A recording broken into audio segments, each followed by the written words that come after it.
Hello friends, அனைவருக்கும் வணக்கம். Welcome to my channel. இந்த வீடியோல நம்ம என்ன பார்க்க போறோம்னா, இன்னைக்கு நடக்கிற மேட்ச், அதாவது இந்தியா vs அயர்லாந்து மேட்ச் பத்தி தான் நம்ம பார்க்க போறோம். ஸோ அதுக்கு முன்னாடி இது வரைக்கும் என்னோட சேனல் சப்ஸ்கிரைப் பண்ணாதவங்க மறக்காம சப்ஸ்கிரைப் பண்ணிக்கோங்க. அப்படியே அந்த பெல் ஐக்கனை கிளிக் பண்ணிக்கோங்க. கூட இந்த வீடியோ உங்களுக்கு பிடிச்சிருந்தா கண்டிப்பா ஷேர் பண்ணுங்க. ஸோ ஓகே ஃப்ரெண்ட்ஸ், வாங்க நம்ம வீடியோக்குள்ள போவோம். ஹலோ ஃப்ரெண்ட்ஸ், ஃபர்ஸ்ட் நாம இந்தியன் ஸ்குவாட் பத்தி ஸ்டார்ட் பண்ணலாம். இந்தியன் ஸ்குவாட்ல டோட்டலா 15 பேர் இருக்காங்க, 4 ரிசர்வ்ஸ் இருக்காங்க. ஸோ இப்போ நம்ம இந்தியன் ஸ்குவாட் ஃபுல்லா பார்க்கலாம். First, Rohit Sharma as a captain. நீங்க பாத்தீங்கன்னா ரோஹித் சர்மா வந்து இந்த ICC T20 men's world cup 2024 இருந்து ஆரம்பிச்சிருப்பாரு. அதாவது நீங்க பாத்தீங்கன்னா இந்த வேர்ல்ட் கப்ல கேப்டனா வந்திருப்பாரு. இந்தியா வந்து அந்த ஓடிஐ ஃபார்மட்ல ஃபைனல்ஸ் வரைக்கும் இந்தியாவை தோக்கடிக்காம கொண்டு போயிருப்பாரு. எனக்கு தெரிஞ்சு இதுதான் ஃபர்ஸ்ட் டைம் பண்ற கேப்டன்சி அப்படின்னு நினைக்கிறேன்.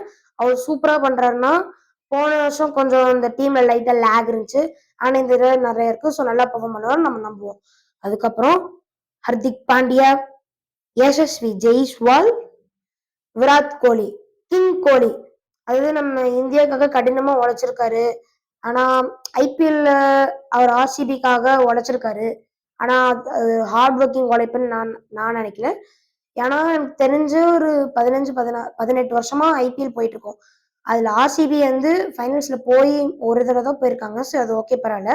ஆனா அவங்க ஒரு கப் கூட அடிச்சது இல்லை. ஸோ எனக்கு தெரிஞ்சு அவங்க போடுற எஃபோர்ட்ஸ் எல்லாம் வேஸ்டா இருக்குன்னு நான் நம்புறேன்.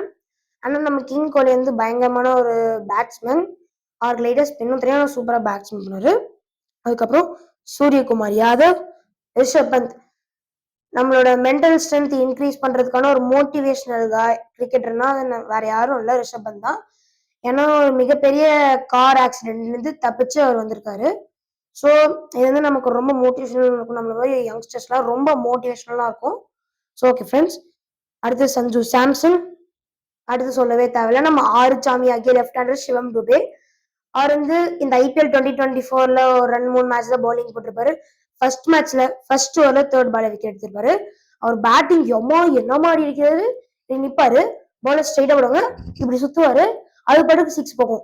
அதுக்கப்புறம் திடீர்னு பவுன்சிங் வந்து ஹெட்கிட்ட வரும், இப்படி பின்னாடி இப்படி அடிப்பாரு, அது பாட்டுக்கு பின்னாடி 6 போகும். அவர் வந்து இப்ப எப்படின்னா பவுலர்ஸ் எல்லாம் வந்து புதுசா பால் கிரியேட் பண்ணாங்கன்னா புதுசா ஷார்ட்ஸ் கிரியேட் பண்ணுவாரு. ஒவ்வொரு மேட்ச்க்கு ஒவ்வொரு ஷார்ட்ஸ் கிரியேட் பண்ணி ஒவ்வொரு ஷார்ட்ஸ் அடிக்கிறாரு. நீங்க பாத்தீங்கன்னா ஸ்ட்ரெயிட் ஆகும்போது இப்படி சுத்துறாரு, பவுன்ஸ் வரும்போது பின்னாடி சுத்துறாரு. அதெல்லாம் சுத்துறதுக்கு அவருக்கு எங்க இருந்து அந்த பவர் ஜென்ரேஷன் வருதுன்னே தெரியல. அதுக்கப்புறம் நீங்க பாத்தீங்கன்னா ரவீந்திர ஜடேஜா, சாம்பியன் ஜடேஜா. அதாவது இந்த ஐபிஎல் 2023 ஜெயிச்சிருப்பாரு. இந்த ஐபிஎல் 2024ல கூட ஆர்சிபி அகைன்ஸ்டா குவாலிஃபை ஆகலாம். 2 பால்ல 10 ரன் டவானா மிஸ் பண்ணிட்டாரு. So okay. ஆனா அந்த மேட்ச்ல இருந்து அவங்களும் அந்த மேட்ச் நல்ல த்ரில்லிங்கா இருந்துச்சு. அதுக்கப்புறம் நீங்க பாத்தீங்கன்னா அக்ஷர் பட்டேல், குல்தீப் யாதவ், யுஸ்வேந்திர சஹல். அதாவது இந்த ஐபிஎல்லே மோஸ்ட் விக்கெட் டேக்கர்ஸ் 200 விக்கெட்ஸ் மேல எடுத்திருக்காரு. டோட்டல் T20ல 300 விக்கெட் மேல எடுத்திருக்காரு. 300 விக்கெட் மேல எடுக்கணும்னா எனக்கு தலையே சுத்துது. எப்பா 300 விக்கெட்டா? அவ்வளவு பயங்கரமா விளையாடுவாரா? அவ்வளவு பயங்கரமா லெக் ஸ்பின் போடுவாரான்னு நம்ம இந்த சீசன்ல இதெல்லாம் பண்ணுவாரான்னு நம்ம பார்க்கலாம். ஹர்ஷதீப் சிங், ஜஸ்பிரித் பும்ரா. நம்மளோட fast bowling legend, fast bowling motivational guy. அவர் வந்து நடுவில் பெரிய இன்ஜுரி ஆச்சு. ஆனா பவுலிங் ஸ்டைலே வித்தியாசமா இருக்கும். நீங்க பாத்தீங்கன்னா ஓடி வரும்போது கை மடக்கி அதுக்கப்புறம் சுத்தி கை மடக்காம போடுவாங்க. இவர் சுத்தும் போதே கை மடக்காம சுத்தி கை மடக்காம போடுவாரு.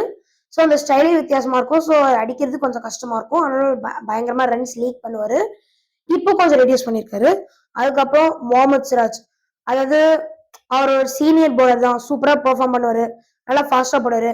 அவர்கிட்ட பேஸ் இருக்கிறதுனால நிறைய பேஸ் இருக்கு. ஸோ நிறைய பேசுறதுனால எல்லாம் அடிப்பாங்க. ஆனா எனக்கு முகமது சிராஜ் ரொம்ப பிடிக்கும். அவர் ஆக்ஷன்ஸே வித்தியாசமா இருக்கும், ரொம்ப வேகமா போடுவார்.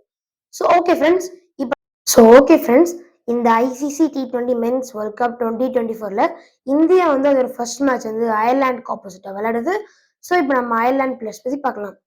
அயர்லாந்து டீமோட கேப்டன் யாருன்னா பால் ஸ்டெர்லிங். ஓகே ஃப்ரெண்ட்ஸ், இப்போ பால் ஸ்டெர்லிங் அயர்லாண்டோட கேப்டனா இருக்கும்போது அவர் வந்து அவ்வளோ ஃபேமஸ்லாம் இல்லை. ஆனா நீங்க ஒரு காலத்துல பாத்தீங்கன்னா கெவின் ஓபிரைன் மாதிரி ஒரு பயங்கரமான ஒரு பேட்ஸ்மேன் இருந்திருப்பாரு. அதுக்கப்புறம் இயான் மார்கன் ஒரு பயங்கரமான ஒரு கேப்டன்லாம் இருந்திருப்பாரு. ஸோ நம்ம அயர்லாண்டும் குறைச்சி இடப்பட முடியாது. ஏன்னா பெரிய பெரிய பிளேயர்ஸ்லாம் இருக்காங்க. ஏன்னா கெவின் ஓபிரைனு, இயான் மார்கன்லாம் இருந்த டீம் வந்து இப்போ அவ்வளோ இல்லை. ஆனா இவங்களும் இன்னும் கொஞ்சம் நல்லா விளையாடுவாங்க நாம நம்பலாம். ஓகே. அதுக்கப்புறம் மார்க் அடர், ரோஸ் அடர், ஆண்டி பால்பெர்னி, கர்டிஸ் கேம்ஃபர், அப்புறம் கேரத் டர்னி. இவரும் கொஞ்சம் நல்லா பேட்டிங் பண்ணாரு. அயர்லாந்துல இன்னும் பெருசா ஒரு டெபியூட்லாம் இன்னும் பண்ணல, நல்லா பண்ணுவாரு. அதுக்கப்புறம் நீங்க பாத்தீங்கன்னா ஜார்ஜ் பாக்ரல், அவர் பவுலிங் சூப்பரா பண்ணுவாரு. அதே சமயம் ஒரு ஆல்ரவுண்டிங் பெர்ஃபார்மன்ஸ் அவர் தருவாருன்னு நம்ம நம்புவோம். அதுக்கப்புறம் கிராஹம் ஹியூம், ஜாஷ் லிட்டில். இவர் இந்த ஐபிஎல்ல குஜராத் டைட்டன்ஸ்க்கு வந்து இந்த ஐபிஎல் 2023 ஃபைனல்ஸ் போட்டாரு.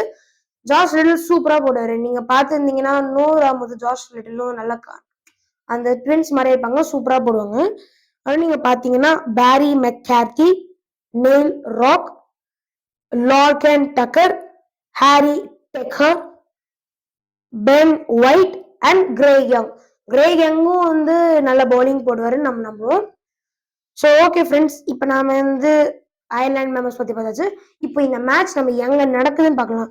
இந்த மேட்ச் வந்து நம்மளோட நியூயார்க்ல லொக்கேட் ஆயிருக்கிற நாசாவு கவுண்டி இன்டர்நேஷனல் கிரிக்கெட் கிரவுண்ட்ல தான் நடக்குது. இந்த கிரவுண்ட் வந்து இந்த வருஷத்துல தான் நல்லா ஓப்பன் அப்புறம் ஃப்ரீ கிரவுண்டா இருக்கு. ஸோ எனக்கு தெரிஞ்சு அந்த இடத்துல வந்து ஃபாஸ்ட் பாலர்ஸ் ரொம்ப ஈஸியா இருக்கும்னு நினைக்கிறேன். ஸோ ஓகே ஃப்ரெண்ட்ஸ், இந்தியா எப்படியாச்சும் அவங்க இந்த T20 வேர்ல்ட் கப்ல விளையாட ஃபர்ஸ்ட் மேட்ச் ஜெயிக்கணும் இருப்பாங்க. ஆனா அயர்லாந்து குறைச்சிட போகுது. எப்பவுமே வந்து புதுசா தெரியாத டீம் பத்தி நம்ம குறைச்சிட கூடாது. ஏன்னா அந்த டீம் தெரியலன்னா அந்த டீம்ல யார் எப்படி விளையாடுவோம்னு நமக்கு தெரியாது. அது ஒரு மிகப்பெரிய த்ரில்லிங்கா இருக்கும். ஸோ அது ரொம்ப த்ரில்லிங்கா இருக்கும். ஸோ இந்தியா எப்படி ஜெயிக்கணும்னு இந்த பக்கம் பார்ப்பாங்க. இந்த பக்கம் அயர்லாந்து இந்தியாவுக்கு நம்மளை பத்தி எவ்வளவு தெரியாது. ஏன்னா புது பிளேயர்ஸ் கொண்டு வந்திருக்காங்க. இந்த மாதிரி இயான் மார்கன், கெவின் பிரைன் இருந்தா கூட அவங்க கண்டுபிடிச்சிருக்கலாம். ஆனா புது பிளேயர்ஸா இருக்காங்க. சோ அது இந்தியாவுக்கும் ஒரு கன்ஃபியூசிங்கா இருக்கும். ஐயோ இந்த பேட்ஸ்மேன் எப்படி, இந்த பேட்ஸ்மேன் ரெக்கார்ட்ஸ் அப்படின்னு அவங்களாம் அனலைஸ் பண்றது அவ்வளவு முடியாது. ஏன்னா பிராக்டிஸ்ல இருக்கு ரொம்ப முக்கியமா இருப்பாங்க. சோ இந்த மேட்ச் ரொம்ப த்ரில்லிங்கா இருக்கும் நான் நம்புறேன். நம்ம எல்லாரும் அதுதான் நம்புறோம். இந்த மேட்ச் தான் வெயிட்டிங் பண்ணிருக்கோம். சோ ஓகே ஃப்ரெண்ட்ஸ், இப்போ நம்ம இந்த மேட்ச் பத்தி அந்த டீடைல்ஸ் எல்லாம் பார்த்தாச்சு. சோ அதுக்கப்புறம் மதர் ஆஃப் ஆல் ரைவல்ரிஸ் ஆகிய இந்தியா vs பாகிஸ்தான் வருது. அந்த வீடியோஸ்லாம் பார்க்கணும்னா யாருமே என் சேனல் சப்ஸ்கிரைப் பண்ணாம இருக்கீங்களோ மறக்காம சப்ஸ்கிரைப் பண்ணிக்கோங்க. அப்படி இந்த பெல் ஐக்கனை கிளிக் பண்ணிக்கோங்க. கூட இந்த வீடியோ உங்களுக்கு பிடிச்சிருந்தா கண்டிப்பா ஷேர் பண்ணுங்க. சோ ஓகே ஃப்ரெண்ட்ஸ், அடுத்த வீடியோவில் சந்திக்கும் வரை அனைவருக்கும் நன்றி, வணக்கம்.